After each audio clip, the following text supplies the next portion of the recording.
আসসালামু আলাইকুম। এখন পড়ছি আমি মেজর ডালিম বলছি এর ১৪তম পর্ব। মেজর নূর পেল শেষ আল্টিমেটাম। মেজর হাফিজ এবং ক্যাপ্টেন ইকবাল জেনারেল জিয়াকে চিফ অফ স্টাফের পদ থেকে সরানোর ব্যাপারে তাদের শেষ কথা জানিয়ে দেয়। এদিকে আমাদের চাকুরিতে পুনর্বহালের গ্যাজেট নোটিফিকেশন বেরোলেও পোস্টিং অর্ডার তখনও শেষ পর্যন্ত বেরোয়নি। লিস্টেড অফিসারদের চাকরিচ্যুতির ফাইলটিও সই হয়ে আসেনি প্রেসিডেন্টের কাছ থেকে। বুঝতে পারলাম বিভিন্ন স্বার্থান্বেষী মহলের কুটচালের পরিপ্রেক্ষিতেই এই দুটো বিষয় সিদ্ধান্ত বাস্তবায়নে বিলম্বিত হচ্ছে। গলদটা যে কোথায় সেটা খুঁজে বের করার চেষ্টা করেও কোনো হদিস পেলাম না। আমলাতান্ত্রিক মারপ্যাচের গোলক ধাঁধায় সংকট ঘনীভূত হতে থাকলো। সেপ্টেম্বরের শেষে এক দুপুরে মেজর নূর এসে উপস্থিত হলো আমার ঘরে। কি ব্যাপার নূর, তোমাকে বেশ চিন্তিত মনে হচ্ছে? চিন্তারই বিষয় স্যার, গত দুদিন যাবৎ মেজর হাফিজ এবং ক্যাপ্টেন ইকবালের সাথেই আছি। শেষবারের মতো ওরা আমার মাধ্যমে অনুরোধ জানিয়েছে তাদের প্রস্তাবটা উপেক্ষা না করে পুনর্বিবেচনা করার জন্য। ওরা চূড়ান্তভাবে সিদ্ধান্ত নিয়েছে জেনারেল জিয়াকে আর্মি চিফ অফ স্টাফের পদ থেকে সরাবার প্রস্তাব সেনা পরিষদ যদি মেনে না নেয় তবে তারাই প্রয়োজনীয় পদক্ষেপ গ্রহণ করবে। নূরের কথায় বুঝতে পারলাম বিপদ ঘনিয়ে এসেছে। যে কোনো সমঝোতার ভিত্তিতেই হোক হাফিজ ও ইকবাল ব্রিগেডিয়ার খালেদের সাথে এক হতে চলেছে। প্রথম ইস্ট বেঙ্গল রেজিমেন্টের ওপর বিশেষ প্রভাব রয়েছে হাফিজ ও ইকবালের। প্রথম ইস্ট বেঙ্গলকে হাত করতে পারলেই সম্ভব হবে ব্রিগেডিয়ার খালেদের পক্ষে ঢাকায় জেনারেল জিয়ার বিরুদ্ধে কোনো প্রতি বিপ্লবী পদক্ষেপ গ্রহণের উদ্যোগ নেওয়া, আর সেটা হবারই আলামত দেখা যাচ্ছে। মেজর নূরের কাছে তাদের প্রকাশিত মনোভাব সেই ইঙ্গিতই বহন করছে।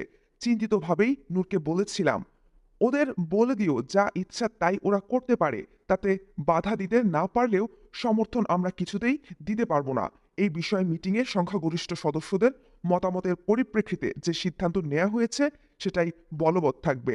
আমিও আপনার সাথে সম্পূর্ণভাবে একমত স্যার। দেশের স্বার্থে আর কিছু করতে না পারলেও জাতীয় স্বার্থ বিরোধী যে কোনো চক্রান্তের বিরুদ্ধে আপোষহীন লড়াই চালিয়ে যাব শেষ রক্তবিন্দু দিয়ে। তবুও নীতির প্রশ্নে অটল থাকতে হবে আমাদের। আপনি জেনারেল জিয়াকে সাবধান হতে বলেন স্যার। যে কোনো সময় চরম একটা কিছু ঘটে যেতে পারে।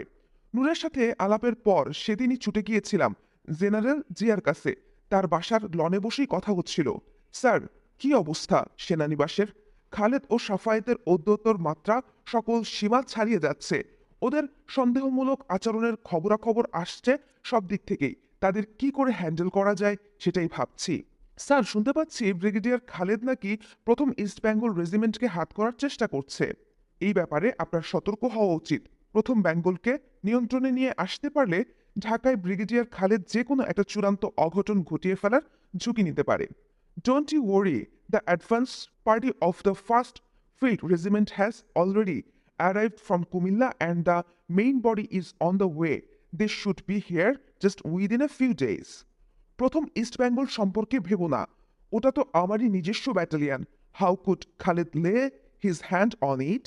স্বভাবসিদ্ধ আত্মপ্রত্যয়ের সাথে জবাব দিলেন জেনারেল জিয়া। তবুও সাবধানের মার নেই স্যার। সব দিকেই সার্বক্ষণিক নজর রেখে চলতে হবে আপনাকে এখন থেকে। Please don't under estimate your opponent. ভালো কথা, আমাদের পোস্টিং অর্ডারগুলো এখনো বেরোচ্ছে না কেন? এ ব্যাপারে গড়িমসি করছে কেন এমএস ব্রাঞ্চ? আবার posting at the different strategically important units would immensely strengthen your hand to deal with being Khaled and Cornell, particularly in the present complex in explosive situation. You should have been able to get the retirement order signed by the president by now. I tell you, sir, time is running out and you must exert your life to get these things done before it is too late. I understand. জবাব দিলেন general Zia. বাইরে প্রকাশ না করলেও তিনি যে বিশেষভাবে উদ্বিগ্ন সেটা আমি তাকে একান্তভাবে জানি বলেই বুঝতে পারলাম। এভাবেই সেদিন আমাদের আলাপ শেষ হয়েছিল। সেটাই ছিল 2, 2রা এবং 3রা নভেম্বরের আগে তার সাথে আমার শেষ সাক্ষাৎ। আসন্ন বিপর্যয় মোকাবেলার রাজনৈতিক প্রচেষ্টায় সেনা পরিষদ। বিপর্যয় ঠেকাবার জন্য সব মহলের কাছ থেকেই রাজনৈতিক সহযোগিতা ও সমর্থন আদায় করার আপ্রাণ চেষ্টা করা হয়। আসন্ন বিপর্যয়ের মোকাবেলা করার জন্য সর্বাত্মক প্রচেষ্টা করছিল সেনা পরিষদ। অনেক ভেবেচিন্তে ঠিক করলাম যে কোনো প্রতিবিপ্লবের মোকাবেলা করার জন্য বর্তমান অবস্থা সম্পর্কে জাতীয়তাবাদী এবং দেশপ্রেমিক সব রাজনৈতিক নেতৃবৃন্দের সাথে আলোচনা করা উচিত। আলোচনা হলো সাম্যবাদী দলের নেতা তোহা ভাই, সর্বহারা পার্টির মাহবুব, জাসদের মেজর জলিল এবং গণবাহিনীর নেতা কর্নেল তাহিরের সাথে। সোভিয়েত ভারত মদতপুষ্ট যে কোনো প্রতিবিপ্লবী চক্রান্তের বিরুদ্ধে সম্মিলিতভাবে প্রতিরোধ গড়ে তোলার ব্যাপারে একমত হয়েছিল সবাই। সবকিছু জানার পর কর্নেল তাহির বলেছিল, এই মুহূর্তে জেনারেল জিয়া বিরোধিতা করা দেশদ্রোহিতারই সমান, কারণ বর্তমান অবস্থায় সেনাবাহিনীর পুনর্গঠন এবং ঐক্যের প্রয়োজনে জেনারেল জিয়ার কোনো বিকল্প নেই। তাছাড়া যে কোনো বৈদেশিক হস্তক্ষেপের বিরুদ্ধে জাতিকে ঐক্যবদ্ধ করে তোলার জন্য জিয়ার ভাবমূর্তিও বিশেষভাবে প্রয়োজনীয় হয়ে পড়বে। তাই জিয়াকে আমাদের যে করেই হোক না কেন বাঁচিয়ে রাখতে হবে, বিপ্লবের স্বার্থে, জাতীয় স্বার্থে।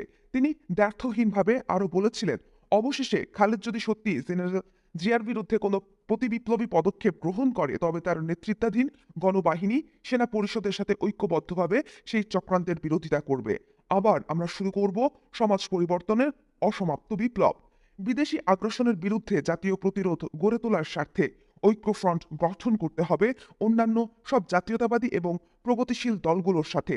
এই ব্যাপারে আমাদের বিভিন্ন মহলের সাথে আলোচনার কথা শুনে তিনি সন্তুষ্টি প্রকাশ করেছেন। সেদিন আমাদের আলাপ হচ্ছিল পুরানো বন্ধুত্বের পরিপ্রেক্ষিতে। একান্ত বিশ্বাস এবং নির্ভরশীলতার সাথে আলোচনা করেছিলাম আমরা। সেদিন কোনো বিশেষ দলের নেতা হিসেবে কথা বলছিলেন না কর্নেল তাহের। তার অঙ্গীকার খুঁজে পেয়েছিলাম নিষ্কলুষ, নিবেদিত প্রাণ, দেশপ্রেমিক একজন সাচ্চা মুক্তিযোদ্ধার আন্তরিক উৎকণ্ঠা। মুক্তিযুদ্ধের শুরুতে একদিন কোয়েটা থেকে একত্রে পালিয়ে আসার পরিকল্পনা প্রণয়নে নিঃস্বার্থ দেশপ্রেম আমাদের অনুপ্রাণিত করেছিল। সেই একই অনুপ্রেরণায় আজ আবার জাতির এক মহা ক্রান্তিলগ্নে আমরা অঙ্গীকারবদ্ধ হলাম জাতীয় স্বার্থবিরোধী যে কোনো চক্রান্তের মোকাবেলা করার জন্য ঐক্যবদ্ধভাবে কাঁধে কাঁধ মিলিয়ে। রাজনৈতিক দর্শন এবং লক্ষ্য হাসিলের পদ্ধতিতে আমাদের মাঝে কোনো কোনো ক্ষেত্রে মতবিরোধ থাকলেও সেটা দেশ ও জাতীয় স্বার্থের ঊর্ধ্বে নয়। সেই প্রশ্নে আমরা এক ও অভিন্ন। সিদ্ধান্ত নেওয়া হলো যে কোনো হুমকির মোকাবেলা করার জন্য সেনা পরিষদ এবং গণবাহিনীকে যৌথভাবে প্রস্তুত করে তুলতে হবে অতি সতর্কতার সাথে। কর্নেল তাহের এবং আমাদের মাঝে সার্বক্ষণিক যোগাযোগের বন্দোবস্ত করা হলো। ৩রা নভেম্বরের ব্যর্থ কুদাতা এবং ৭ই নভেম্বরের সিপাহী জনতার সফল বিপ্লব। ২রা নভেম্বর ১৯৭৫ সাল ব্রিগেডিয়ার খালেদ ও তার সঙ্গীরা প্রতি বিপ্লবী কুদাতা ঘটাবার চেষ্টা করে। সেই ক্রান্তিলগ্নে নিম্মি ছিল আমার পাশেই, সর্বদা ও আমার সব দুঃখ কষ্টের সমান ভাগিদার হয়ে থেকেছে। সব বিপদ আপদের মোকাবেলা করতেও কুণ্ঠিত হয়নি কখনো। ২রা নভেম্বর ১৯৭৫ সাল, গত বেশ কয়েকদিন কাজের চাপে বাসায় যাওয়া হয়নি। ঠিক করলাম দুপুরের পর কিছু সময়ের জন্য বাসায় যাব। প্ল্যান মাফিক লাঞ্চের পর এক ফাঁকে চলে এলাম মালিবাগে। বেশ কয়েকদিন বিরতির পর হঠাৎ আমার আগমনে বাসার সবাই খুব খুশি হলো। সবাই মিলে খাওয়া দাওয়া হৈ হুল্লোড় করা হলো আনন্দঘন পরিবেশে। সন্ধ্যায় নিম্মিকে নিয়ে গেলুম মিনু ফুপ্পির বাসায়। রাতের খাওয়া ওখানেই খেতে হলো। বেশ রাত অবধি গল্পগুজব করে আমি আর নিম্মি ফিরছিলাম মালিবাগে। হঠাৎ নিম্মি বলল, আজ আমি তোমার সাথে বঙ্গভবনে থাকবো। 15ই আগস্টের পর থেকেই বেচারি ভীষণভাবে অবহেলিত। একদম সময় দিতে পারছিলাম না ওকে। বললাম ঠিক আছে, তাই হবে। দুজনে ফিরলাম বঙ্গভবনে। সময় তখন মধ্যরাত পেরিয়ে গেছে। তেমন কোনো ব্যতিক্রম চোখে পড়ল না। সিঁড়ি বেয়ে দোতলায় আমার কামরার দিকে এগোচ্ছি। ডিউটিরত হাবিলদার এগিয়ে এসে বলল, স্যার, মেজর হাফিজ এবং ক্যাপ্টেন ইকবাল সাহেব বঙ্গভবন ছেড়ে চলে গেছেন। প্রথম ইস্ট বেঙ্গলের গার্ড রিপ্লেসমেন্ট ও এখন পর্যন্ত এসে পৌঁছায়নি ঢাকা ব্রিগেড হেডকোয়ার্টার্স থেকে। সবাই আপনাকে খুঁজছেন। কর্নেল রশিদ, কর্নেল ফারুক এবং অন্যান্য সব অফিসারই প্রেসিডেন্ট সাহেবের সাথে বৈঠক করছেন। আচমকা খবরটা পেয়ে কিছুটা অপ্রস্তুত হয়ে পড়েছিলাম, কিন্তু যেভাবেই অবস্থা গড়াচ্ছিল তাতে এমন কিছু একটা ঘটতে পারে সেটা অপ্রত্যাশিতও ছিল না। বিগত দিনগুলোর ঘটনা প্রবাহের স্বাভাবিক পরিণতি হিসেবে ধরে নিয়েছিলাম সমস্ত ব্যাপারটাকে। নিম্মিকে কামরায় যেতে বলে দ্রুত গিয়ে হাজির হলাম প্রেসিডেন্ট সুইটে। প্রেসিডেন্ট সাহেব বেশ কিছুটা বিরক্ত এবং উত্তেজিতভাবে একটা সোফায় পা গুটিয়ে তার নিজস্ব স্টাইলে বসে তার পাইপে তামাক ফুটছিলেন। কর্নেল রশিদ রেড টেলিফোনে কার সাথে যেন যোগাযোগের চেষ্টা করছিল। কর্নেল ফারুক আরেকটি সোফায় নিশ্চুপ বসেছিল। ঘরে ঢুকে প্রেসিডেন্টকে সালাম জানিয়ে কর্নেল রশিদের কাছে জানতে চাইলাম, ব্যাপার কি রশিদ, কি হয়েছে? যা এতদিন সন্দেহের পর্যায়ে ছিল তাই হয়েছে। তোর দুই বন্ধু হাফিজ এবং ইকবাল প্রথম ইস্ট বেঙ্গলের সব ট্রুপস উইথড্র করে নিয়ে গেছে বঙ্গভবন থেকে। প্রথমে সবাই মনে করেছিলাম এটা রুটিন রিপ্লেসমেন্টের ব্যাপার, কিন্তু সন্ধ্যার পরও যখন রিপ্লেসমেন্ট এসে পৌঁছালো না, তখন থেকেই ক্যান্টনমেন্টে ফোন করে chief general Zia CGS brigadier Khaled, brigadier commander Safayet, কাউকে কন্ট্যাক্ট করা সম্ভব হচ্ছে না। এদিকে খবর পাওয়া যাচ্ছে ক্যান্টনমেন্টে অস্বাভাবিক ট্রুপস মুভমেন্টস হচ্ছে, কিন্তু এখন পর্যন্ত কেউই কিছু পরিষ্কার করে বলতে পারছে না ক্যান্টনমেন্টে কি ঘটছে। জেনারেল ওসমানীর সাথে যোগাযোগ করতে পেরেছি, কিন্তু তিনিও সঠিক কিছু বলতে পারলেন না। তিনি বঙ্গভবনে আসছেন। জেনারেল ওসমানী ব্রিগেডিয়ার খলিলকে ইতিমধ্যেই নির্দেশ দিয়েছেন বিডিআরের দুটো রেজিমেন্ট বঙ্গভবনে পাঠিয়ে দিতে। হাফিজ এবং ইকবালকেও পাওয়া যাচ্ছে না টেলিফোনে।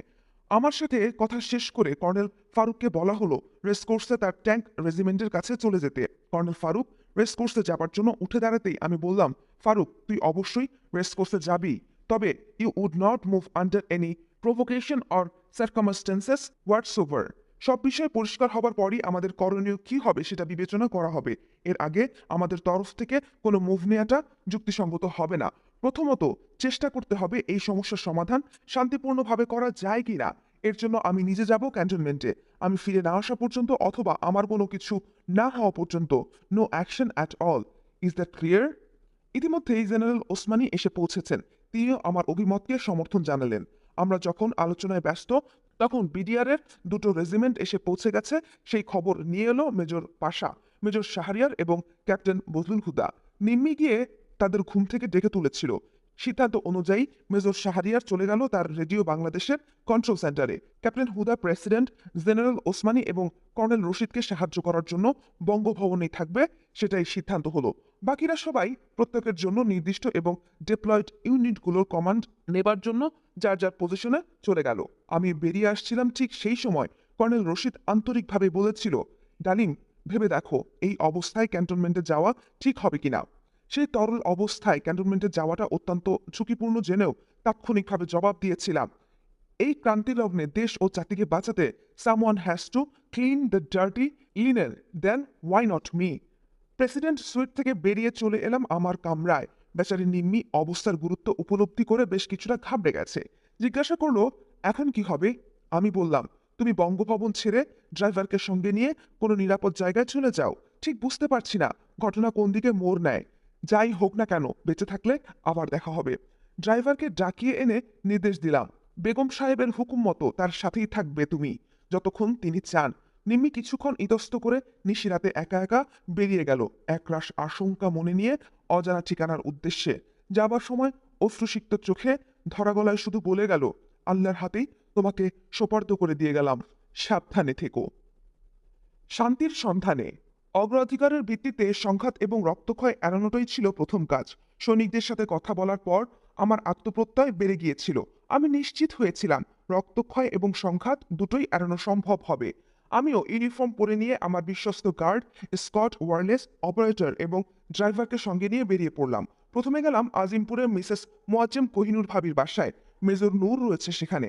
সব শুনে নূর বলল, রক্তপাত বন্ধ করার একমাত্র উপায় মেজর হাফিজ এবং ক্যাপ্টেন ইকবালের সাথে সরাসরি দেখা করা। এছাড়া রক্তপাত কিছুতেই এড়ানো সম্ভব হবে না। আমিও নূরের সাথে একমত হয়ে বললাম, সেই উদ্দেশ্যেই এসেছি তোমাকে নিয়ে ক্যান্টনমেন্টে যাবার জন্য। ঠিক করলাম ক্যান্টনমেন্টে যাবার আগে সার্বিক অবস্থাটা সরজমিনে আরও একটু ভালো করে বুঝে নেওয়া দরকার। আমরা জিপে করে গিয়ে উপস্থিত হলাম ফুলার রোডে প্রফেসর আব্দুর রাজ্জাকের বাসায়। ওখানে তখন মহুয়া এবং লিটু থাকতো।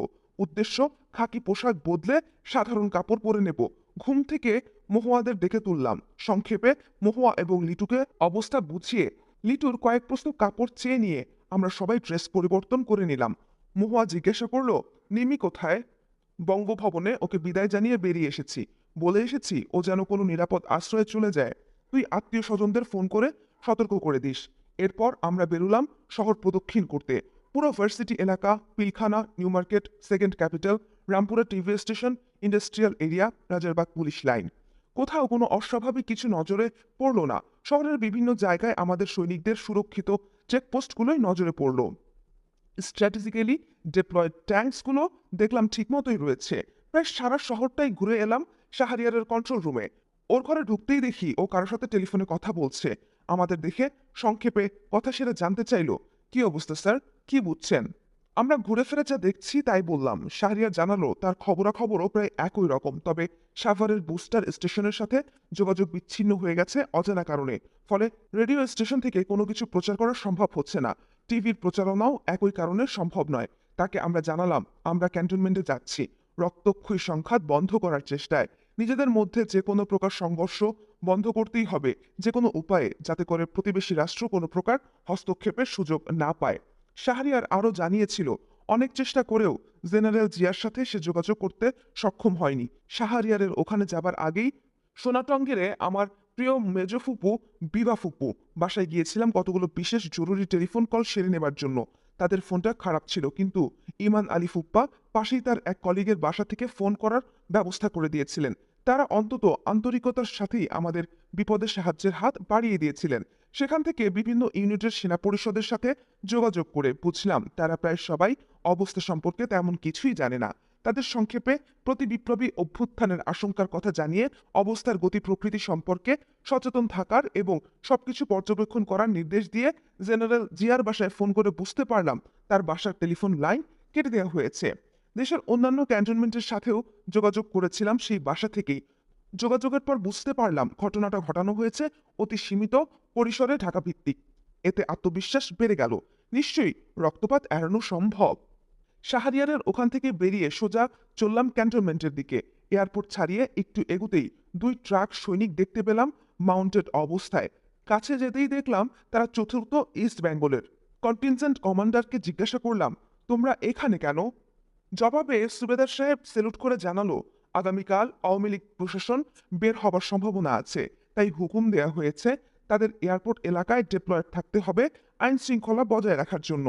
তার জবাব শুনে বুঝতে পারলাম খালেদ চক্র ট্রুপসদের কাছে প্রকৃত উদ্দেশ্য সম্পর্কে কিছুই বলেনি সৈনিকদের সমর্থন না পাওয়ার ভয়ে। তাই মিথ্যার আশ্রয় নিয়ে ব্রিগেড কমান্ডার সাফায়েত তার অধীনস্থ চতুর্থ বেঙ্গলকে চাতুরতার সাথে মোতায়েন করেছে just as show off force হিসেবে আমাদের ভয় দেখাবার জন্য। সৈনিকদের কাছে খুলে বলা হয়নি সরকার এবং জিয়া বিরোধী পাল্টা অভ্যুত্থানের কথা। মোশতাক সরকারের বিরুদ্ধে প্রতি বিপ্লবী পদক্ষেপ গ্রহণ করে জেনারেল জিয়াকে প্রায় বন্দি করা অবস্থায় রাখা হয়েছে।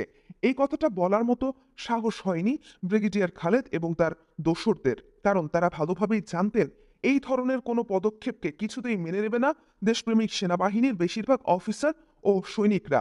সবকিছু দেখে শুনে বুঝলাম বর্তমান পরিস্থিতিতে সরাসরি ব্রিগেডিয়ার খালেদ মোশাররফের সাথেও আলোচনা করা সম্ভব। তার বাসাতেই গেলাম প্রথম। বাসায় তাকে পাওয়া গেল না। বাসা থেকে বলা হলো তিনি সেনা সদরে গেছেন। পৌঁছালাম সেনা সদরে, সেখানেও কেউ নেই। সেন্ট্রি ডিউটি অফিসার ও ক্লার্ক ছাড়া পুরা সেনা সদরটা নিস্তব্ধ। সেখান থেকে গেলাম মেজর হাফিজের বাসায়। হাফিজ বাসায় নেই। ইকবালের খোঁজ করে তাকেও পাওয়া গেল না। এরপর গেলাম কর্নেল সাফায়েত জামিলের বাসায়। সেখান থেকে জানানো হলো তিনি ব্রিগেড হেডকোয়ার্টার্সে গেছেন। সেখান থেকে ব্রিগেড হেডকোয়ার্টার্সে যাবার পথে দেখলাম জেনারেল জিয়ার বাসার সামনে অস্বাভাবিক কিছু নেই। ডিউটিরত গার্ডসরা তাদের দায়িত্ব পালন করছে। ব্রিগেড হেডকোয়ার্টার্সেও নেই তারা। সেখান থেকে দ্বিতীয় ফিল্ড রেজিমেন্টের গেট দিয়ে ঢুকতেই দেখি ট্রুপসরা সেখানে সব স্ট্যান্ড টু অবস্থায় পজিশন নিয়ে আছে। এই ধরনের ব্যবস্থা নেওয়া হয়েছে কেন জানতে চাইলে আমাদের বলা হলো যে সন্ধ্যার পর রাতের আধারে চতুর্থ বেঙ্গল দ্বিতীয় ফিল্ড রেজিমেন্টের দিকে তাক করে তাদের আর এবং সৈন্য মোতায়েন করেছে, তাই তারাও পাল্টা ব্যবস্থা গ্রহণ করেছে। চতুর্থ বেঙ্গল এবং দ্বিতীয় ফিল্ড রেজিমেন্ট পাশাপাশি দুটি ইউনিট, তাদের মধ্যে এই ধরনের উত্তেজনা যে কোনো সময় বিস্ফোরণ ঘটতে পারে। উত্তেজনা কমানোর জন্য সেনা পরিষদের সদস্যদের সার্বিক অবস্থা বুঝিয়ে তাদের বললাম এই অবস্থায় সতর্ক অবশ্যই থাকতে হবে সবাইকে। আরও জানালাম আমরা ব্রিগেডিয়ার খালেদ এবং কর্নেল সাফায়েতকে খুঁজছি। ওদের পেলেই উপযুক্ত পদক্ষেপ গ্রহণের মাধ্যমে চতুর্থ বেঙ্গলের উস্কানিমূলক কার্যক্রম বন্ধ করার বন্দোবস্ত করব।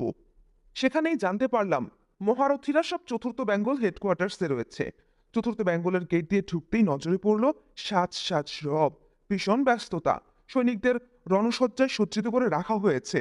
কিছু দূর এগোতেই ক্যাপ্টেন কবিরকে দেখতে পেলাম। একটি SMG কাঁধে ঝুলিয়ে সে এদিক সেদিক ছুটাছুটি করছে। আমাকে দেখে এগিয়ে এলো কবির। তাকে জিজ্ঞাসা করলাম, where is brigadier Khaled and colonel Shafayet? They all here sir, জবাব দিল কবির।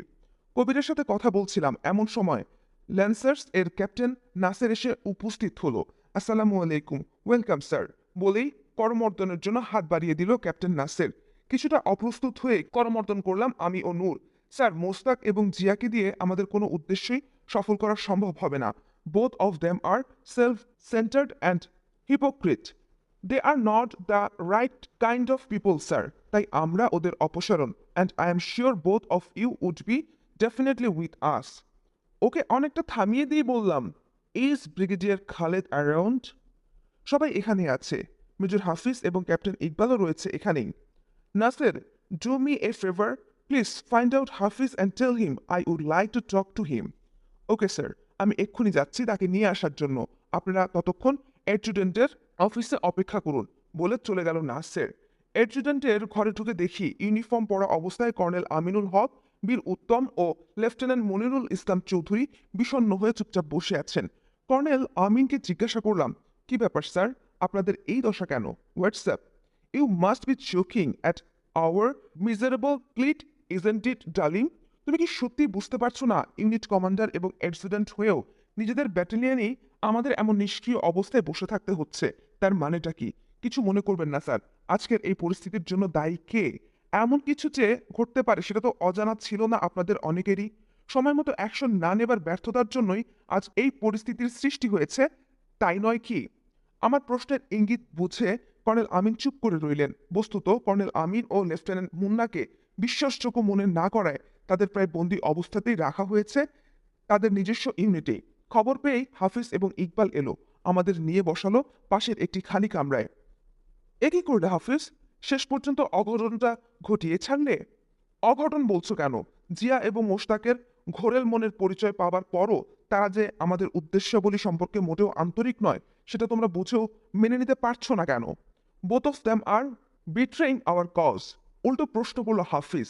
ওদের বাদ দিয়ে এগোতে হবে। আওয়ামী লীগের গড়া সংসদকেও আর কাল বিলম্ব না করে ভেঙে দিতে হবে। এই সঠিক উদ্যোগে বিশেষ করে তোমার, নূর, পাশা, হুদা, রাশেদ, শাহরিয়ারের মাধ্যমে সেনা পরিষদের সমর্থন এবং সহযোগিতা পাবো আশা করছি আমরা। আমি জানি ব্রিগেডিয়ার খালেদ সম্পর্কে তোমার যুক্তিসঙ্গত রিজার্ভেশনস আছে, সেগুলোকে আমি অস্বীকার করছি না, কিন্তু এরপরও ব্রিগেডিয়ার খালেদের চিফ হবার লাইফ লং অ্যাম্বিশন ফুলফিল করে দিলে জিয়ার তুলনায় তাকে দিয়ে মোর ইফেক্টিভলি কাজ করানো যাবে। দেখো হাফিজ, আমি স্বীকার আগেও করেছি, এখনো করছি, আশানুরূপভাবে আমাদের লক্ষ্য অর্জনের ক্ষেত্রে আমাদের নিরাশ হতে হচ্ছে জেনারেল জিয়া এবং প্রেসিডেন্ট মোশতাকের জন্য। শুধু তাই নয়, অনেক ক্ষেত্রে প্রতিবন্ধকতারও সৃষ্টি করছে, তারা বুঝেই হোক আর না বুঝেই হোক। কিন্তু তাই বলে হঠাৎ করে এ ধরনের একটা পদক্ষেপ গ্রহণ করে আর্মির মধ্যে একটা বিভেদ সৃষ্টি করে অপশক্তিকে সুযোগ করে দিতে হবে?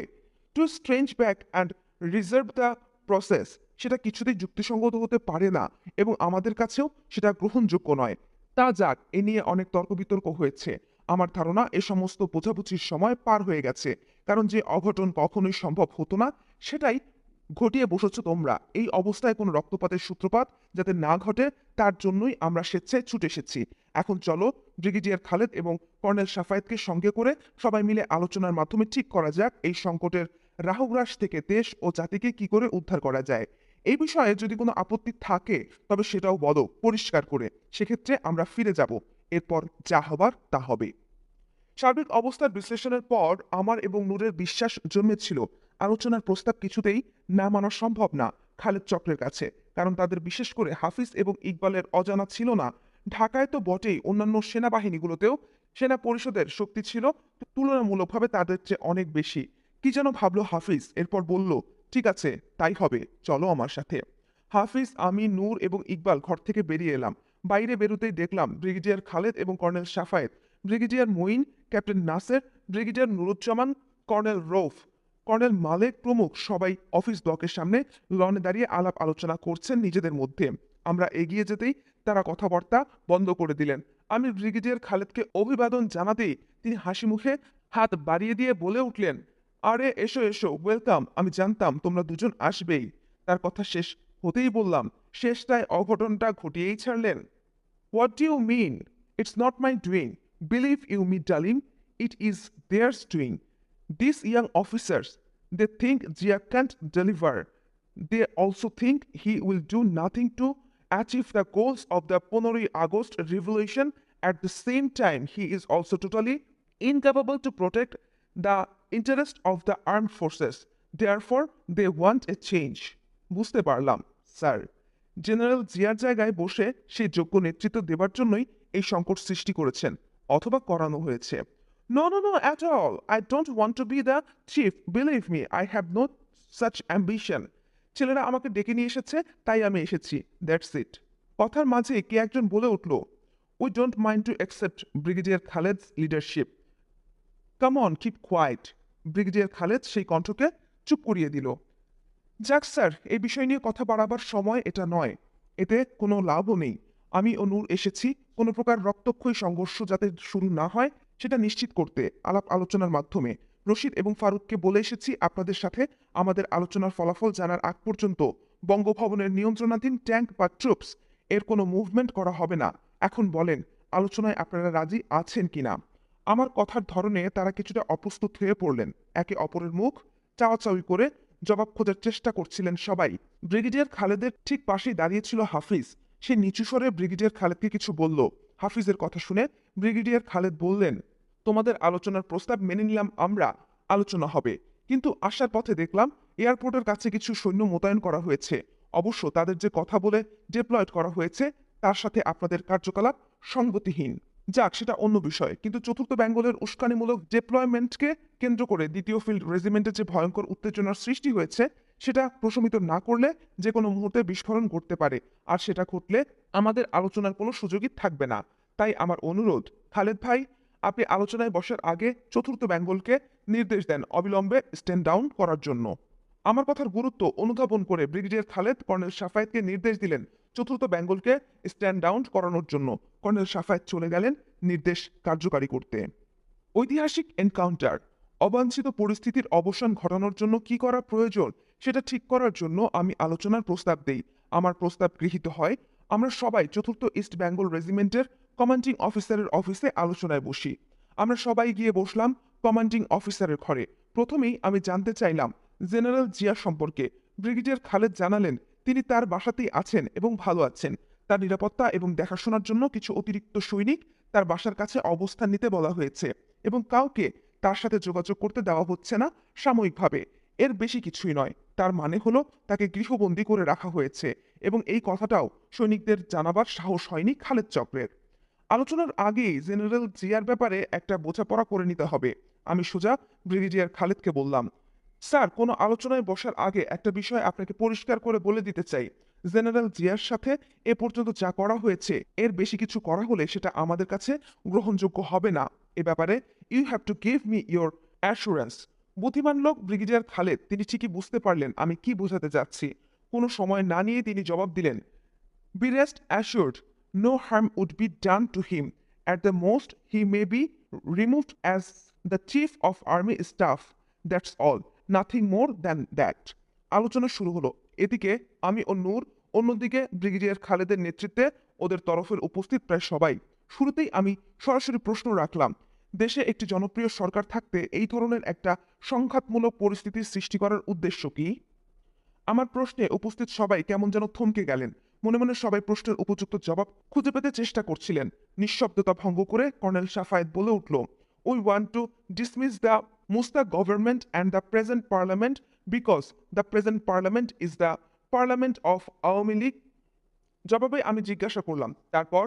We don't want get general Zia to remain as our chief. দেশ চালাবে কে? প্রশ্ন করলাম। We shall form a revolutionary council, captain Iqbal জবাব দিল। কর্নেল সাফায়েত আবার বলে উঠল, Khondakar Mostaq will be hand over power to the chief justice. Brigadier Khaled ভিন্ন মত প্রকাশ করলেন। Continuation must be maintained and therefore Khaled Mostaq will remain as the president but three chiefs must be removed. বুঝতে বিন্দুমাত্র অসুবিধা হলো না। কোনো নির্দিষ্ট ব্লুপ্রিন্ট ছাড়াই অঘটন ঘটিয়ে বসেছে তারা। কোনো পরিষ্কার পরিকল্পনা কিংবা মতানৈক্য কোনোটাই নেই ব্রিগেডিয়ার খালেদ চক্রের। আলোচনা চলছে, হঠাৎ আকাশে জঙ্গি বিমান ওড়ার বিকট শব্দে সবাই চমকে উঠলাম। আমি ব্রিগেডিয়ার খালেদকে উদ্দেশ্য করে বলে উঠলাম, sir, we the MIGS are up. For heaven's sake, stop this provocative act, otherwise it would be simply impossible to hold back. Colonel Farouk, we will roll his tanks towards the cantonment. Brigadier Khaled telephone receiver উঠিয়ে নিয়ে air force কন্ট্রোলারের সাথে যোগাযোগ করে জানতে পারলেন squadron leader Liaquat নিজের উদ্যোগেই MiG নিয়ে আকাশে উঠছে। খবরটা জেনে তক্ষুনি এয়ার ট্রাফিক কন্ট্রোলের মাধ্যমে লিয়াকতকে অবিলম্বে নেমে আসার নির্দেশ দিয়ে তাকে চতুর্থ বেঙ্গল হেডকোয়ার্টার্সে আসার জন্য বললেন। রিসিভার নামিয়ে রাখার পরপরই ম্যাস ওয়েটার এসে জানালো প্রাতরাশের বন্দোবস্ত করা হয়েছে। গরম গরম আলু ভাজি, ডালপুরি এবং চায়ের বন্দোবস্ত করা হয়েছে রেজিমেন্টের ফিল্ড ম্যাসে। ব্রিগেডিয়ার খালেদ আমন্ত্রণ জানালেন নাস্তার জন্য। নাস্তা শেষ করে বেরিয়ে এসেছি। হঠাৎ নজরে পড়ল কর্নেল মান্নাফ ইউনিফর্ম পরে দাঁড়িয়ে আছে। ব্রিগেডিয়ার বেরিয়ে আসা মাত্র তিনি তার দিকে সশস্ত্র পায়ে এগিয়ে এসে সেলুট করে বললেন, Khaled, you are the boss. I salute you as a disciplined soldier and I am with you. তার ব্যবহার দেখে ভাবলাম কি বিচিত্র চরিত্রের মানুষ এই কর্নেল মান্নাফ। 15ই আগস্ট সকালে ঠিক একই কায়দায় তিনি আমাকে একই কথা বলেছিলেন। সেদিন একজন সিনিয়র অফিসার হিসেবে তার ওই ধরনের ব্যবহারে আমি বেশ বিব্রত বোধ করেছিলাম। সামান্য একটা চাকরির জন্য আত্মসম্মানও যারা বিকিয়ে দিয়ে গিরগিটির মতো রূপ পাল্টাতে পারেন, সেই সমস্ত দুর্বল চরিত্রের অফিসারদের পক্ষে কখনোই তাদের অধীনস্থ সহকর্মীদের কাছ থেকে শ্রদ্ধা এবং আনুগত্য লাভ করা সম্ভব নয়। তার ওই ধরনের গায়ে পড়া মোসাহেবিপনা সবার কাছেই হাস্যকর মনে হয়েছিল। ব্রিগেডিয়ার জেনারেল তার কথার কোনো জবাব দেবার প্রয়োজন বোধ করলেন না। মুচকি হেসে আমাদের লক্ষ্য করে বললেন, let's get down to business, we have to discuss a lot. আমরা সবাই আবার গিয়ে বসলাম আলোচনায়। আলোচনা পুনরায় শুরু হওয়ার পর কর্নেল সাপিউদ্দিন এসে আলোচনায় শরিক হলেন। তুমি অযৌক্তিকভাবে সব ঘটনার জন্য আমাকেই দোষারোপ করছো। যা ঘটছে তার জন্য শুধুমাত্র একা আমি দায়ী নই। জিয়ার বিরুদ্ধে তরুণ অফিসাররা অসন্তুষ্ট। তারা বুঝতে পেরেছে কোনো বিপ্লবের নেতৃত্ব দেবার যোগ্যতা নেই তার। মোশতাক এবং জিয়ার ওপর বীতশ্রদ্ধ, তাই তারা এই পদক্ষেপ নিয়েছে এদের বিরুদ্ধে। বলেই brigadier Khaled, colonel Shafayet, major Hafiz, captain Iqbal, captain Naser, captain Kabir প্রমুখদের দিকে হাত দিয়ে ইশারা করলেন। এদের অনুরোধেই আমাকে এখানে আসতে হয়েছে। বুঝলাম তীক্ষ্ণ বুদ্ধির অধিকারী চতুর ব্রিগেডিয়ার খালেদ অতি কৌশলে গা বাঁচিয়ে অন্যদের কাঁধে বন্দুক রেখে নিজের উচ্চভিলাষ চরিতার্থ করার উদ্যোগ নিয়েছে। জেনারেল জিয়াকে সরিয়ে তার স্থলাভিষিক্ত হয়ে যোগ্য নেতৃত্ব দেবার দায়িত্বটা কি আপনি নেবেন স্যার? আমার প্রশ্নের জবাবে তিনি সাফাই দেবার জন্য পাল্টা প্রশ্ন করলেন, তুমি কি মনে করো চিফ হওয়ার জন্যই আমি এখানে এসেছি? আমি কিছু মনে করছি না, শুধু জানতে চাইছি আপনাদের আসল উদ্দেশ্যটা কি? কি আপনাদের দাবি দেওয়া? আপনাদের দাবিগুলো পরিষ্কারভাবে জানার পরই তো সমস্যা সমাধানের পথ খুঁজে বের করা সম্ভব হবে, তাই নয় কি স্যার? ক্ষমতার লড়াই এবং রক্তপাত বন্ধ করার উদ্দেশ্যেই তো ছুটে এসেছি আমিও নূর। ইনশাল্লাহ দেশ ও জাতিকে ধ্বংসের হাত থেকে বাঁচাবই যে কোনো ত্যাগের বিনিময়ে। আমার বক্তব্য শেষ হতেই লান্সার্স এর ক্যাপ্টেন নাসের বলে উঠল, yes, we want brigadier Khaled to be our chief. Yes yes, উৎসাহী সমর্থন শোনা গেল কিছু তরুণ অফিসারদের গলায়। ঠিক সেই সময় ডিউটি অফিসার খবর নিয়ে এলো স্কোয়াড্রন লিডার লিয়াকত এসেছে। ব্রিগেডিয়ার খালেদ ডিউটি অফিসারকে বলল লিয়াকতকে ভেতরে পাঠিয়ে দিতে। লিয়াকত ঘরে ঢুকে সেলুট করতে ব্রিগেডিয়ার খালেদ জিজ্ঞাসা করলেন, what's up man, why did you took off? Sir, I got information that colonel Farooq had started up his tanks at the racecourse and was moving towards the cantonment. That's why I went up. Darling, তুমি বলেছো রক্তক্ষরণ বন্ধ করার জন্যই তোমরা এখানে এসেছো, অথচ তোমাদেরই একজন ক্যান্টনমেন্ট আক্রমণের পায়তারা করছে। Isn't a contradiction? How can you justify this? Sir, please have trust on me. Let me check what is happening. I assure, sir, nothing of the kind would ever happen. বলে পাশের ঘরে গিয়ে telephone তুলে নিলাম colonel রশিদের সাথে যোগাযোগের জন্য। ঘরে ঢুকেই দেখি এয়ার ভাইস মার্শাল তয়েবকে ইতিমধ্যেই ধরে আনা হয়েছে। বিমর্ষ চিত্তে নির্বাক হয়ে বসেছিলেন তিনি। পাশেই Naval chief rear admiral MH খানও বসে আছেন। দেখলাম তারও একই অবস্থা, শঙ্কা উদ্বেগে দুইজনই ফ্যাকাশি হয়ে গেছেন। আমাকে দেখে তারা দুজনেই যেন ধরে প্রাণ ফিরে পেল। এয়ার চিফ আস্তে করে উঠে এসে কাপা গলায় জিজ্ঞাসা করলো, ডার্লিং, তুমি এখানে কি হচ্ছে বলো তো? তার প্রশ্নের জবাবে শুধু বললাম, স্যার ঘাবড়াবেন না, টেক ইট ইজি, চুপচাপ বসে দেখেন কি হচ্ছে। টেলিফোন তুলে নিয়ে বঙ্গভবনে কর্নেল রশিদের সাথে যোগাযোগ করলাম। রশিদ, ডালিম বলছি, 4th বেঙ্গল হেডকোয়ার্টার্স থেকে। এখানে brigadier Khaled, colonel Shafayet, major Hafiz, captain Iqbal এবং অন্যান্য অনেকেই উপস্থিত রয়েছেন। এয়ার ভাইস মার্শাল তয়েব এবং রিয়ার অ্যাডমিরাল MH খানও আছেন। জেনারেল জিয়াকে তার বাসাতেই রাখা হয়েছে। আমার সাথে নূরও রয়েছে। আলোচনা চলছে। ব্রিগেডিয়ার খালেদের নির্দেশে লিয়াকত মিগ উড়ানো বন্ধ করে এখানে ফিরে এসেছে। তারা অভিযোগ করেছে কর্নেল ফারুক নাকি তার ট্যাঙ্ক বহর নিয়ে ক্যান্টনমেন্ট আক্রমণের জন্য প্রস্তুতি নিচ্ছে। যদি খবরটা সত্যি হয়ে থাকে তবে তাকে এই ধরনের উদ্যোগ নিতে নিষেধ করো। No tanks should roll down the street whatsoever. ওদের দাবি দেওয়া জেনে নিয়ে আমি আসছি বঙ্গভবনে as soon as possible. Brigadier খালেদকে বলছি, রক্তক্ষয়ী সংঘাতের হাত থেকে দেশ ও জাতিকে বাঁচাবার শানিপূর্ব উপায় খুঁজে বের করার উদ্দেশ্যে আলোচনার জন্যই আমিও নূর এসেছি। তারা আলোচনায় যখন রাজি হয়েছে এবং আলোচনা চলছে, সেক্ষেত্রে you have to ensure the no provocative action initiated from our side. Please talk to Farooq and tell him to restrain himself. আমি এক্ষুনি কর্নেল ফারুকের সাথে যোগাযোগ করে তাকে বলছি এই ধরনের কোনো উদ্যোগ না নিতে, জবাব দিল কর্নেল রশিদ। কনফারেন্স রুমে ফিরে এসে ব্রিগেডিয়ার খালেদকে উদ্দেশ্য করে বললাম, don't worry sir, colonel Farooq will not move his tank. আমার কথা শোনার পর ব্রিগেডিয়ার খালেদ তাদেরই একজনকে জিজ্ঞাসা করল, where is air vice marshal Toyeb? He is here sir, জবাব দিল অফিসার। ব্রিং হিম ইন, নির্দেশ দিলেন ব্রিগেডিয়ার খালেদ। এভিএম তোয়াবকে নিয়ে আসা হলো কনফারেন্স রুমে। ভিতরে ঢুকে সবাইকে দেখে তিনি কিছুটা ভীত সন্ত্রস্ত হয়ে পড়লেন।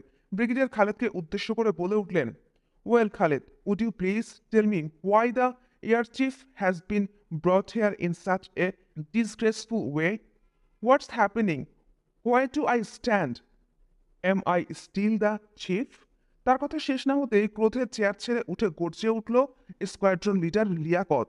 Shut up, you! You are no more the chief. I have taken over the command of the Air Force. লিয়াকতের কথার ধরনে স্লিপিং স্যুট পরিহিত এভিএম তোয়াব কুকড়ে গিয়ে বসে পড়লেন খালি একটা চেয়ারে। Make him sit in some other place, বললেন ব্রিগেডিয়ার খালেদ। তার আদেশে জনাব তোয়াবকে আবার পাশের ঘরে নিয়ে যাওয়া হলো। এই ড্রামার পর আবার আমাদের আলোচনা শুরু হলো। ব্রিগেডিয়ার খালেদ বলেন, ডালিম, আমাদের দাবি চারটি। 1. খন্দকার মোশতাকি প্রেসিডেন্ট থাকবেন। 2. বর্তমানে 3 চিফ অফ স্টাফকে অব্যাহতি দিয়ে তাদের জায়গায় গ্রহণযোগ্য নতুন চিফ অফ স্টাফ নিয়োগ করতে হবে আর্মি, এয়ারফোর্স এবং নেভিতে। 3. আর্মিতে চেইন অফ কমান্ড রিস্টাবলিশ করতে হবে। বঙ্গভবন এবং শহরে ডিপ্লয়েডের সমস্ত ট্রুপস এবং ট্যাঙ্কস ক্যান্টনমেন্টে ফিরিয়ে নিয়ে আসতে হবে। 4. বাকশালী শাসনতন্ত্র বাতিল ঘোষণা করে বর্তমানে সংসদ ভেঙে দিতে হবে। বহুদলীয় নির্বাচনের পর নির্বাচিত গণপ্রতিনিধিরা নতুন শাসনতন্ত্র প্রণয়ন করবে। নির্বাচন হওয়ার আগ পর্যন্ত দেশ পরিচালিত হবে সামরিক শাসনের মাধ্যমে। বুঝতে পারলাম বর্তমানে জনগণের মানসিকতা এবং গ্রহণযোগ্যতার কথা চিন্তা করেই দাবিগুলো নির্ধারণ করা হয়েছে। অত্যন্ত চতুরতার সাথে সময়ের চাহিদার পরিপ্রেক্ষিতে ক্রমান্বয়ে বর্তমান রাজনৈতিক ধারাকে উল্টে দিয়ে ক্ষমতা কুক্ষিগত করার পরিকল্পনা আঁটা হয়েছে। এই ধরনের সূক্ষ্ম পরিকল্পনা শুধুমাত্র ব্রিগেডিয়ার খালেদ এবং তার দোসরদের কাজ নয়, এর পেছনে যে অজানা চাণক্য রয়েছে সেটা বুঝতে মোটেই কষ্ট হলো না আমার। যাই হোক, সব শুনে আমি বললাম, ঠিক আছে খালেদ ভাই, প্রেসিডেন্টের সাথে আপনাদের দাবিগুলো নিয়ে আলোচনা করার জন্য চলুন তবে বঙ্গভবনে যাওয়া যাক।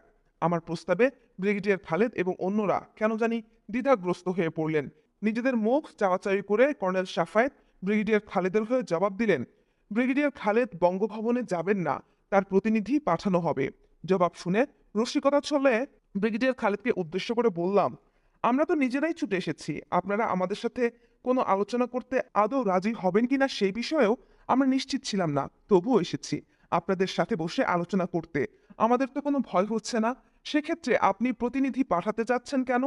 নিজেই চলুন না আমাদের সাথে, ভয় পাচ্ছেন নাকি sir? For heaven's sake, have a heart. We must have mutual trust and confidence, and that is the only basis on which we shall succeed to find out a way to salvage the nation from this uncalled for crisis. Don't you agree with me, sir? আমার রসিকতার কোনো জবাব দিলেন না খালেদ ভাই। ঠিক হলো, তাদের তরফের প্রতিনিধি হয়ে কর্নেল মান্নাফ এবং মেজর মালেক যাবেন আমাদের সাথে বঙ্গভবনে। তাদের এই সিদ্ধান্তের পরিপ্রেক্ষিতে তাদের দুজনকে সাথে করে আমরা ফিরে এলাম বঙ্গভবনে। আসার পথে দেখলাম রাস্তাঘাটে মানুষজন নির্লিপ্তভাবে চলাফেরা করছে। স্বাভাবিক অবস্থায় ঢাকা শহর কর্মচঞ্চল হয়ে উঠেছে। স্বাভাবিক অবস্থার আড়ালে কি ভীষণ বিস্ফোরণ মুখর পরিস্থিতির সৃষ্টি হয়েছে সেই বিষয়ে জনগণ এখন পর্যন্ত বেখবর। অন্যান্য দিনের মতোই আজও তারা বেরিয়ে পড়েছে জীবিকার তাড়নায়। বঙ্গভবন। রাষ্ট্রপতির প্রাসাদ ছিল স্বাভাবিক, রাজকীয় এবং মনোরম। অস্বাভাবিকতা কিংবা আতঙ্কের কিছু দৃশ্যত চোখে পড়ছিল না। বঙ্গভবনের গেটেই নজরে পড়ল বিডিআরের সশস্ত্র সৈনিকরা পজিশন নিয়ে দাঁড়িয়ে আছে। মিলিটারি সেক্রেটারির কামরায় কর্নেল মান্নাফ এবং মেজর মালেককে বসিয়ে আমি ও নূর গিয়ে ঢুকলাম প্রেসিডেন্টের কামরায়। সেখানে প্রেসিডেন্টের সাথে জেনারেল ওসমানী ও কর্নেল রশিদকে আলাপরত অবস্থায় পেলাম। হুদা ব্যস্ত ছিল নোট নেয়। আমরা ঢুকতেই তারা জানতে চাইলেন ক্যান্টনমেন্টের কি অবস্থা। আমি বিস্তারিত সবকিছু খুলে বলে জানালাম ব্রিগেডিয়ার খালেদের নেতৃত্বেই ঘটছে সবকিছু। তাদের সবার তরফ থেকে 4টি দাবি নিয়ে এসেছে কর্নেল মান্নাফ এবং মেজর মালেক। এরা দুজনেই জেনারেল ওসমানীর কাছে বিশেষভাবে পরিচিত, তাই নাম শুনতেই ক্রোধে ফেটে পড়লেন। How could they give their allegiance to Khaled? জবাবে আমি বললাম, স্যার, মানুষের চরিত্র বেশিরভাগ ক্ষেত্রেই পরিবর্তনশীল, এই নিয়ে ভাববার অবকাশ নেই এখন। বাস্তব অবস্থার পরিপ্রেক্ষিতে মূল সমস্যা নিয়ে ভাবতে হবে। সবাই আমাদের অভিমত কি সেটা জানতে চাওয়ায় নূর ও আমার পক্ষ থেকে আমি আমাদের অভিমত জানালাম। প্রথমত, আমি মনে করি ব্রিগেডিয়ার খালেদ এবং তার দোসরদের এই পাঞ্চ কখনোই দীর্ঘস্থায়ী হতে পারে না। সামরিক শক্তির দিক দিয়ে আমরাই অনেক শক্তিশালী। জনগণ এবং সৈনিকেরা যখন তাদের আসল উদ্দেশ্য সম্পর্কে জানতে পারবে, তখন এই কুদাতা তাদের কাছের গ্রহণযোগ্যতা হারাবে। শুধু তাই নয়, তখন তারা এই বিরোধিতা করার জন্য মানসিকভাবে প্রস্তুত হবে। কিন্তু ঠিক এই মুহূর্তে আমাদের তরফ থেকে কোনো প্রকার সামরিক অভিযানের তৎপরতা হবে আত্মঘাতী। তাদের আসল চেহারা উন্মোচিত হওয়ার আগে কোনো প্রকার সামরিক সংঘর্ষে জড়িয়ে পড়লে দেশের জনগণ এবং বিভিন্ন সেনানিবাসের সৈনিকরা দ্বিধা বিভক্তি হয়ে পড়বে। ফলে দেশে এক ভয়াবহ রক্তক্ষয়ী গৃহযুদ্ধের সূচনা ঘটবে। জনগণ এটাকে শুধুমাত্র সামরিক বাহিনীর অভ্যন্তরীণ ক্ষমতার লড়াই হিসেবে বিবেচনা করে দ্বিধাগ্রস্ত হয়ে পড়ে সবকিছু থেকে নিজেদের দূরে সরিয়েও রাখতে পারে। এই দুই ধরনের অবস্থারই পূর্ণ সুযোগ নিবে আমাদের প্রতিবেশী রাষ্ট্র ভারত। শান্তি প্রতিষ্ঠাকারী ত্রাণদাতা হিসেবে প্রত্যক্ষ হস্তক্ষেপের মাধ্যমে পরাজিত শক্তিকে আবার ক্ষমতায় অধিষ্ঠিত করে দেশকে আবার নিয়ে যাবে আগস্ট বিপ্লবের পূর্ব অবস্থায়। জনগণের কিছু বোঝার আগেই এই ধরনের সুযোগ সৃষ্টি করে দেয়া কিছুতেই যুক্তিসঙ্গত হবে না। পক্ষান্তরে আমি যদি এই সময় কোনো প্রকার দ্বন্দ্বে না গিয়ে বোঝাপড়ার মাধ্যমে সরে দাঁড়াই, তবে আমার বিশ্বাস অতি অল্প সময়ের মধ্যেই খালেদ চক্রের নিজস্ব কীর্তিকলাপের মধ্যেই খসে পড়বে তাদের মুখোশ। ফলে দেশবাসী এবং সেনাবাহিনীর সদস্যরা জানতে পারবে তাদের আসল পরিচয়। সবাই যখন পরিষ্কারভাবে বুঝতে পারবে যে পরাজিত আওয়ামী বাকশালী স্বৈরশাসন এবং ভারতীয় নিয়ন্ত্রণ পুনঃপ্রতিষ্ঠা করার বিনিময়ে ব্রিগেডিয়ার খালেদ তার উচ্চাভিলাষ চরিতার্থ করার জন্য তাদের উস্কানি এবং মদত নিয়েই পাল্টা অভ্যুত্থান ঘটিয়েছে, তখন যদি কোনো বৈপ্লবিক পদক্ষেপ গ্রহণ করা হয় খালেদ চক্রের বিরুদ্ধে, তবে সেই উদ্যোগকে স্বতঃস্ফূর্ত অভিনন্দন ও সমর্থন জানাবে দেশবাসী। ঠিক একইভাবে যেমনটি তারা জানিয়েছিল 15ই আগস্টের বিপ্লবকে, সেক্ষেত্রে জাতীয় বেইমান ও তাদের বিদেশি প্রভুদের যে কোনো হুমকির মোকাবেলায় জাতীয়তাবাদী চেতনায় উদ্বুদ্ধ হয়ে সেনাবাহিনীর দেশপ্রেমিক অংশের সাথে একাত্ম প্রকাশ করবে জাগ্রত জনতা। সিপাহী জনতার ঐক্যের প্রেক্ষিতে কোনো ষড়যন্ত্রই কার্যকারী করা সম্ভব হবে না কারো পক্ষে, যেমনটি হয়নি আগস্ট বিপ্লবের পর। দ্বিতীয়ত, আমি মনে করি জাতিকে ধোঁকা দেবার জন্য কৌশল হিসেবে ব্রিগেডিয়ার খালেদ এবং তার সহযোগীরা প্রেসিডেন্ট মোশতাককে সামনে রেখে আমাদের নিয়োজিত চিফ অফ স্টাফদের অপসারণ করে সমস্ত সামরিক বাহিনীর ওপর তাদের নিয়ন্ত্রণ কায়েম করার হীন প্রচেষ্টা করছে। প্রেসিডেন্টকে দিয়ে এই কাজটি হাসিল করার পর অতি সহজেই তাকে সরিয়ে তাদের রাজনৈতিক দোসরদের ক্ষমতায় পুনর্বহাল করবে তারা। তাই আমি মনে করি জাতীয় বেইমানদের নীল নকশা বাস্তবায়নে প্রেসিডেন্ট মোশতাকের কোনরূপ ভূমিকা রাখা যুক্তিসঙ্গত হবে না। যদি রাষ্ট্রপতি হিসেবে রাষ্ট্র পরিচালনার দায়িত্ব তাকে পালন করতেই হয়, তবে সেটা তাকে করতে হবে আগস্ট বিপ্লবের চেতনার আলোকেই, তার নিজস্ব স্বকীয়তা বজায় রেখেই। ব্রিগেডিয়ার খালেদ চক্রের হাতে ক্রিয়ানক হয়ে নয়। আমার মনে হয় এই বিষয়ে ব্রিগেডিয়ার খালেদ চক্রকে পরিষ্কার করে বলে দেওয়া উচিত। তারা যদি প্রেসিডেন্টের শর্ত মেনে নিতে রাজি না হয়, সেক্ষেত্রে রাষ্ট্র পরিচালনার দায়িত্ব প্রেসিডেন্টের ছেড়ে দেওয়াই উচিত হবে বলে মনে করি আমি। আমার বক্তব্যের আলোকে রুদ্ধদ্বার অবস্থায় আমাদের মধ্যে কিছুক্ষণ আলোচনা হলো। আমার যুক্তি মেনে নিয়ে সবাই একমত হলেন এবং এই মুহূর্তে কোনরূপ সামরিক সংঘর্ষে যাওয়া ঠিক হবে না। ব্রিগেডিয়ার খালেদ চক্রের প্রতিনিধিদের কি বলা হবে সেটাও ঠিক করে নেওয়া হলো। একজন পাকা স্টেটম্যান হিসেবে নিজেকে প্রমাণ করলেন রাষ্ট্রপতি খন্দকার মোশতাক আহমেদ। প্রতিনিধিদের মুখোমুখি অত্যন্ত সাহসী ভূমিকা রাখলেন তিনি। অতি কঠোর এবং যথোপযুক্ত উত্তর দিয়েছিলেন তার নিজস্ব চরিত্রের সাথে সামঞ্জস্য রেখে।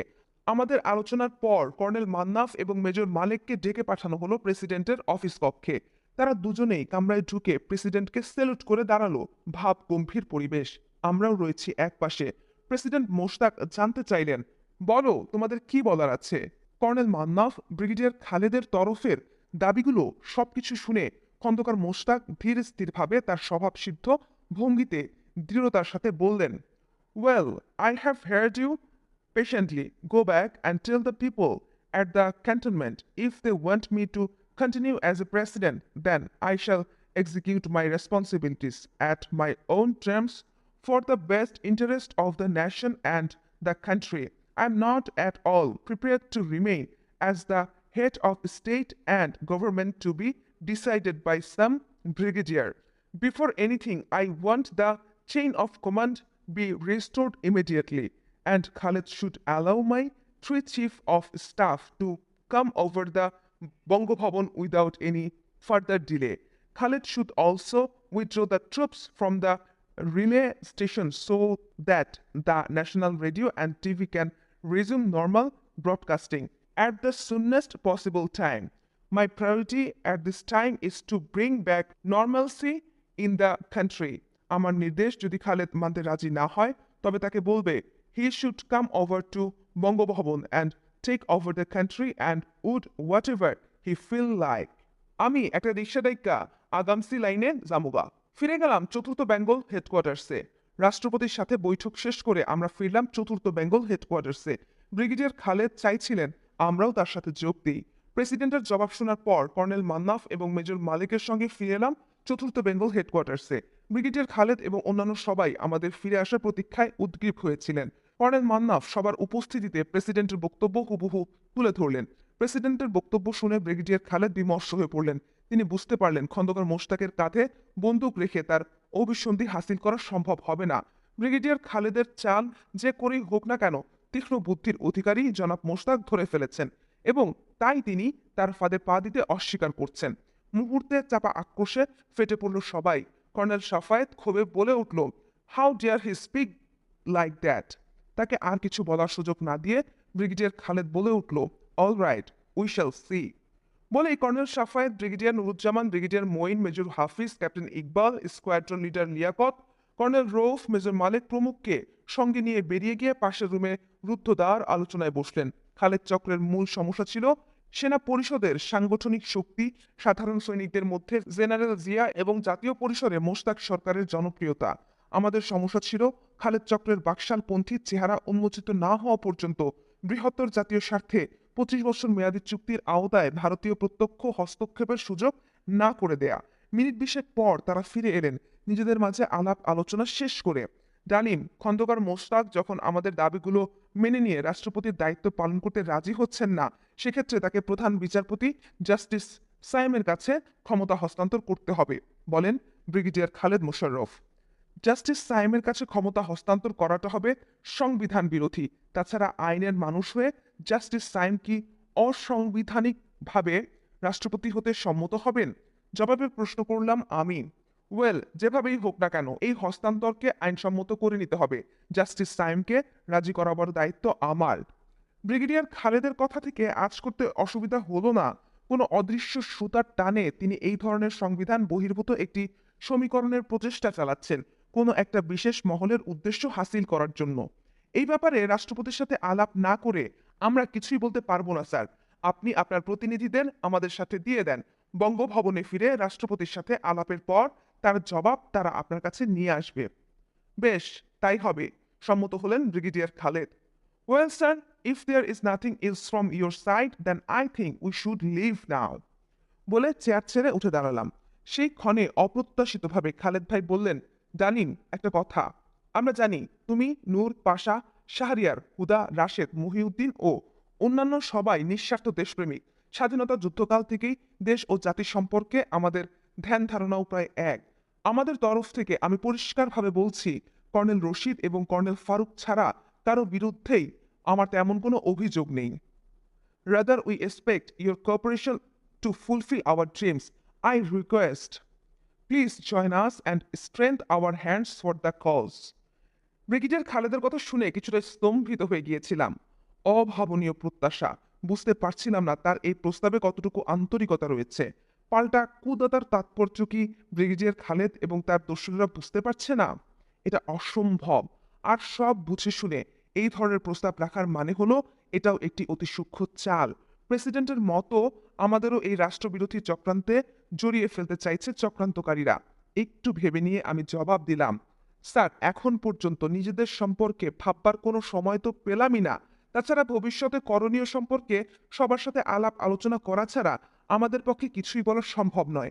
আলোচনার মাধ্যমেই ঠিক করা হবে আমাদের কি করা উচিত এবং আমরা কি করব। স্যার, আপনার সপক্ষে যারা রয়েছে তাদের অনেকেই 15ই আগস্টের বৈপ্লবিক অভ্যুত্থানের সময় আমাদের সপক্ষেই ছিল। এই সম্পর্কে আপনিও অবগত রয়েছেন। আমি সবাইকে উদ্দেশ্য করেই বলছি, জেনারেল জিয়া আমাদের কিংবা আগস্ট বিপ্লবের তথা মুক্তিযুদ্ধের চেতনার সাথে বিশ্বাসঘাতকতা করেছেন অথবা সেনাবাহিনীর স্বার্থ রক্ষা করে যোগ্য নেতৃত্ব দিতে ব্যর্থ হয়েছেন, এর কোনোটাই আমরা যুক্তিসঙ্গত মনে করি না। এই ধরনের অভিযোগ এবং প্রচারণা উদ্দেশ্য প্রণোদিত বলেই মনে করি আমরা। বিনা কারণে তার প্রতি দৃষ্টিভঙ্গি বদলিয়ে তার ওপর অনাস্থা আনার অজুহাতে এই ধরনের একটা জাতীয় সংকট সৃষ্টি করার উদ্যোগ কখনোই গ্রহণযোগ্য বলে বিবেচিত হতে পারে না। আপনাদের শক্তি বৃদ্ধি করার প্রস্তাবর পরিপ্রেক্ষিতে শুধু এতটুকুই বলবো, 15ই আগস্টের চেতনা এবং 3রা নভেম্বরের উদ্দেশ্য এক নয়। 15ই আগস্ট এবং 3রা নভেম্বরের ঘটনা কোনোদিনই বাংলাদেশের ইতিহাসে একইভাবে লেখা হবে না। স্বৈরশাসন ও একনায়কত্বের নাগপাশ এবং বিদেশি প্রভুদের জাতকাল থেকে দেশ ও জাতিকে মুক্ত করে স্বাধীনতার চেতনা গণতান্ত্রিক প্রক্রিয়ায় বাস্তবায়নের পথ খুলে দেবার জন্যই সংগঠিত হয়েছিল 15ই আগস্টের মহান বিপ্লব। আগস্ট বিপ্লবের সফলতা এবং এর প্রতি জনগণের স্বতঃস্ফূর্ত সমর্থন এক উজ্জ্বল অবিস্মরণীয় মাইলফলক হয়ে চিহ্নিত হবে বাংলাদেশের ইতিহাসে। আপোষহীন সংগ্রামী বাংলাদেশীদের জন্য জাতীয়তাবাদী এবং গণতান্ত্রিক চেতনার প্রতিভূ হিসেবে চিরসম্ভার হয়ে থাকবে 15ই আগস্টের ঐতিহাসিক পট পরিবর্তন। পক্ষান্তরে 3রা নভেম্বরের ঘটনা প্রতিক্রিয়াশীল গোষ্ঠীর জাতীয় স্বার্থ বিরোধী চক্রান্তের কালো অধ্যায় হিসেবেই চিহ্নিত হবে ইতিহাসে। জানি আমার এই বক্তব্য ঠিক এই মুহূর্তে আপনাদের কারো কাছেই গ্রহণীয় নয়, কিন্তু অদূর ভবিষ্যতেই আমার কথার সত্য মিথ্যা যাচাই করবেন। আমাদের ভবিষ্যৎ সম্পর্কে যে সিদ্ধান্তই আমরা গ্রহণ করি সেটা যথাসময়ে আপনারা জানতে পারবেন। এভাবেই ব্রিগেডিয়ার খালেদ এবং তার সহযোগীদের সাথে বোঝাপড়া শেষ করে বঙ্গভবনে ফিরে এলাম। সঙ্গে এসেছিলেন তাদের 2 প্রতিনিধি, কর্নেল মান্নাফ এবং মেজর মালেক। পথে নূর আমায় বলল, স্যার, আপনি যেভাবে ব্রিগেডিয়ার খালেদকে কথাগুলো বলেছিলেন তাতে আমি কিন্তু বেশ কিছুটা শঙ্কিতই হয়ে উঠেছিলাম। নূরের কথার কোনো জবাব না দিয়ে গাড়ি চালাচ্ছিলাম আর ভাবছিলাম, যুক্তিসঙ্গত কথাই বলেছে নূর। এতটা খোলাখুলিভাবে ওই ধরনের কথা বলাটা নিঃসন্দেহে ছিল একটা বিপজ্জনক ও ঝুঁকিপূর্ণ কাজ। কোনো চিন্তাভাবনা ছাড়াই কথাগুলি বেফাঁস বেরিয়ে এসেছিল মুখ দিয়ে অটোমেটিক্যালি। নিঃস্বার্থভাবে কোনো সঠিক এবং মহৎ উদ্দেশ্য নিয়ে এগুলে প্রয়োজনীয় সাহসিকতা হয়তো বা আল্লাহ তালাই জুগিয়ে দেন। বঙ্গভবনে ফিরে এসে প্রেসিডেন্টকে জানালাম চক্রান্তকারীরা জাস্টিস সাইমের মাধ্যমে ক্ষমতা পুনর্দখলের পরিকল্পনা গ্রহণ করেছে। সব শুনে প্রেসিডেন্ট মোশতাক জাস্টিস সাইমের কাছে ক্ষমতা হস্তান্তর করে রাষ্ট্র পরিচালনার দায়িত্ব থেকে অব্যাহতি নেবার সিদ্ধান্ত গ্রহণ করেন। তার এই সিদ্ধান্তের কথা জেনে নিয়ে কর্নেল মান্নাফ এবং মেজর মালেক বঙ্গভবন থেকে ফিরে যান। সেনা পরিষদ সাময়িকভাবে চিহ্নিত নেতাদের দেশের বাইরে পাঠিয়ে দেবার সিদ্ধান্ত নেয়। লক্ষ্য অর্জনের জন্য এটা ছিল একটি সাময়িক কৌশল মাত্র। প্রেসিডেন্টের সিদ্ধান্তের পর সেনা পরিষদের কার্যনির্বাহী কমিটির উপস্থিত সদস্যদের নিয়ে এক জরুরি বৈঠক হয়। বৈঠকে বাস্তব অবস্থার পর্যালোচনার পর সিদ্ধান্ত গৃহীত হয় যে শীর্ষস্থানীয় নেতৃবৃন্দের এক্সপোজ নেতারা কৌশলগত কারণে দেশ ত্যাগ করে দেশের কাছাকাছি কোনো রাষ্ট্রে সাময়িকভাবে অবস্থান নেবে। সার্বিক বিবেচনায় ব্যাংকককেই সর্বোত্তম জায়গা হিসেবে বিবেচিত করা হয়। এরপর সিদ্ধান্ত নেওয়া হয় কি করে খালেদ চক্রের পতন ঘটানো হবে সেই বিষয়ে। জাতীয় বেইমান পরাজিত আওয়ামী বাকশালী গোষ্ঠী এবং তাদের মুরব্বী ভারতের হাতে ক্রিয়ানক খালেদ চক্রকে উৎখাত করার জন্য সেনা পরিষদ কর্নেল তাহিরের নেতৃত্বাধীন গণবাহিনী এবং জাতীয়তাবাদী দেশপ্রেমিক অন্যান্য দল ও গ্রুপ ন্যূনতম কর্মসূচির ভিত্তিতে খালেদ চক্রের মুখোশ উন্মোচিত হবার পর উপযুক্ত সময়ে ঐক্যবদ্ধভাবে আরও একটি অভ্যুত্থান ঘটাবে সেই সিদ্ধান্ত নেওয়া হয়। ওই বৈঠকে সবচেয়ে গুরুত্বপূর্ণ যে সিদ্ধান্ত গ্রহণ করা হয়েছিল সেটা ছিল প্রেসিডেন্ট মোশতাক এবং জেনারেল জিয়াউর রহমানের সম্পর্কে।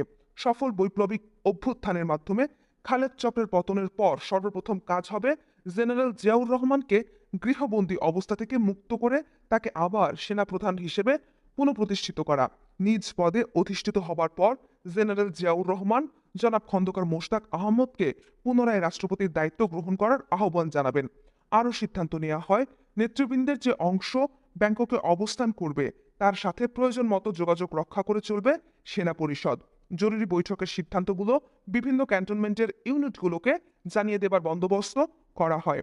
কর্নেল তাহেরও তখন বঙ্গভবনে উপস্থিত ছিলেন। বৈঠক শেষে তিনি বঙ্গভবন ত্যাগ করেন। বৈঠক যখন শেষ হয় তখন প্রায় সন্ধ্যা ঘনিয়ে এসেছে।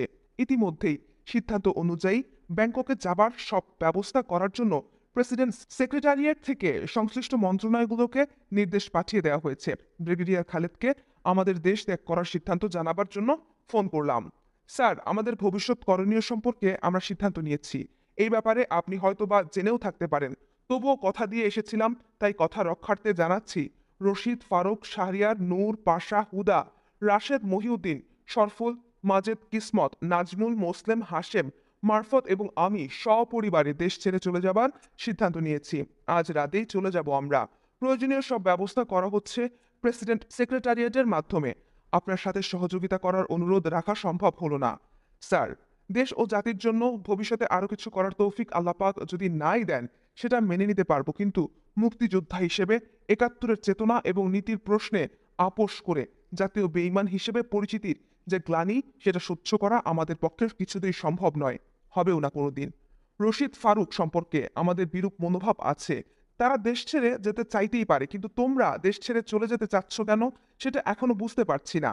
আবার কথাগুলোর পুনরুক্তি করলেন ব্রিগেডিয়ার খালেদ। মুখে আন্তরিকতা ফুটিয়ে তোলার চেষ্টা করলেও বুঝেছিলাম আমাদের দেশ ত্যাগের খবরটা পেয়ে হাফ ছেড়েই বেঁচেছিলেন ব্রিগেডিয়ার খালেদ এবং তার সহযোগীরা। এটা ভেবে যে তাদের প্রতিপক্ষের একটি শক্তিশালী গোষ্ঠীর থ্রেট থেকে রেহাই পেলেন তারা। এভাবেই দেশ ও জাতিকে একটি সম্ভাব্য আত্মঘাতী রক্তক্ষয়ী গৃহযুদ্ধের হাত থেকে বাঁচিয়ে খালেদ চক্র ও নব্য চাণক্যদের ষড়যন্ত্রকে পরাস্ত করার কৌশলগত কারণেই ৩রা নভেম্বর ১৯৭৫ সাল রাত 10:30টায় বিমানের একটি স্পেশাল ফ্লাইটে আমরা দেশ ছেড়ে চলে এসেছিলাম। শ্রোতা বন্ধুগণ, পর্বটি যদি ভালো লেগে থাকে তবে অবশ্যই কমেন্টস বক্সে জানাবেন।